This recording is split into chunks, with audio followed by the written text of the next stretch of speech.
राम राम राम राम राम राम राम राम राम नारायण नारायण। संबंध। जो भगवान की सधर्मता को प्राप्त हो जाते हैं वे तो महासर्ग में भी पैदा नहीं होते, परंतु जो प्राणी महासर्ग में पैदा होते हैं उनके उत्पन्न होने की क्या प्रक्रिया है, इसको आगे के तीसरे श्लोक में बताते हैं। मम यो निर्महद् ब्रह्मा तस्मिन् गर्भं दधाम्यहम् संभव सर्वभूतानां ततो भवति भारत। हे भरतवंशोद्भव अर्जुन, मेरी मूल प्रकृति तो उत्पत्ति स्थान है और मैं उसमें जीव रूप गर्भ का स्थापन करता हूँ। उससे संपूर्ण प्राणियों की उत्पत्ति होती है। व्याख्या। मम योनिर महद ब्रह्म, यहाँ मूल प्रकृति को महद ब्रह्म नाम से कहा गया है। इसके कई कारण हो सकते हैं, जैसे परमात्मा छोटेपन और बड़ेपन से रहित हैं, अतः वे सूक्ष्म से सूक्ष्म भी हैं और महान से महान भी हैं। श्वेताश्वतरोपनिषद में आया है, अणोरणीयान महतो महीयान।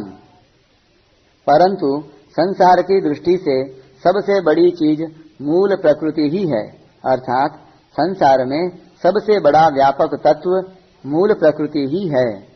परमात्मा के सिवाय संसार में इससे बढ़कर कोई व्यापक तत्व नहीं है, इसलिए इस मूल प्रकृति को यहाँ महद ब्रह्म कहा गया है। महत महतत्व और ब्रह्म अर्थात समष्टि बुद्धि और परमात्मा के बीच में होने से मूल प्रकृति को महद ब्रह्म कहा गया है। पीछे के दूसरे श्लोक में सर्गेपि नोपजायन्ते प्रलये न व्यथन्ति च पदों में आए सर्ग और प्रलय शब्दों का अर्थ क्रमशः ब्रह्मा का दिन और ब्रह्मा की रात माना जा सकता है। अतः उनका अर्थ महासर्ग और महाप्रलय अर्थात ब्रह्मा का प्रकट होना और ब्रह्मा का लीन होना सिद्ध करने के लिए यहाँ महद ब्रह्म शब्द दिया है। तात्पर्य है कि जीवन मुक्त महापुरुषों का इस मूल प्रकृति से ही संबंध विच्छेद हो जाता है, इसलिए वे महासर्ग में भी पैदा नहीं होते और महाप्रलय में भी व्यथित नहीं होते। सबका उत्पत्ति स्थान होने से इस मूल प्रकृति को योनि कहा गया है। इसी मूल प्रकृति से अनंत ब्रह्मांड पैदा होते हैं और इसी में लीन होते हैं। इस मूल प्रकृति से ही सांसारिक अनंत शक्तियां पैदा होती हैं। इस मूल प्रकृति के लिए मम पद का प्रयोग करके भगवान कहते हैं कि यह प्रकृति मेरी है, अतः इस पर आधिपत्य भी मेरा ही है। मेरी इच्छा के बिना यह प्रकृति अपनी तरफ से कुछ भी नहीं कर सकती। यह जो कुछ भी करती है वह सब मेरी अध्यक्षता में ही करती है। मैं मूल प्रकृति यानी महद ब्रह्म से भी श्रेष्ठ साक्षात परब्रह्म परमात्मा हूँ। इसको बताने के लिए भगवान ने मम महद ब्रह्म पदों का प्रयोग किया है। महद ब्रह्म से भी श्रेष्ठ परब्रह्म परमात्मा का अंश होते हुए भी जीव परमात्मा से विमुख होकर प्रकृति के साथ संबंध जोड़ लेता है।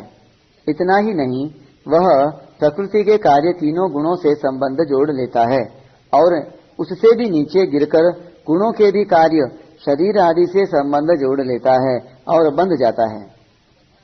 अतः भगवान मम महद ब्रह्म पदों से कहते हैं कि जीव का संबंध वास्तव में मूल प्रकृति से भी श्रेष्ठ मुझ परमात्मा के साथ है।